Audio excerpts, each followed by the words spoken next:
Yung Jenny! Hello po! Hindi tayo kapitula ko. Hello! Sa inyo po yung sasakyan, sir? Oo, Baka po pwedeng makiusap po na makisabay po.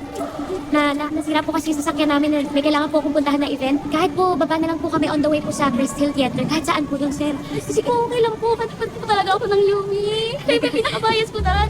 Baka pwede nung natin kasi busy. Hindi po. Basta magpapapicture po ako. Oo naman, kahit marami pa yan. Sige po.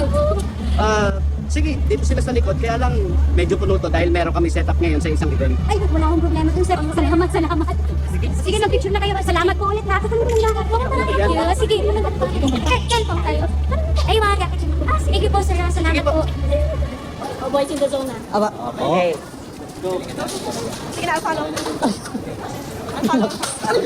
The reminders are... Dance. Thank you, proud. Yes, please. Magsa-start na ba talaga yung show? Pero wala pa si Jenny. Miss Vanna, I'm so sorry, pero hindi namin pwedeng paghintayan ng mga tao, especially our aces. We have to start the show with or without Jenny. Ayun na sana kayo. Excuse me.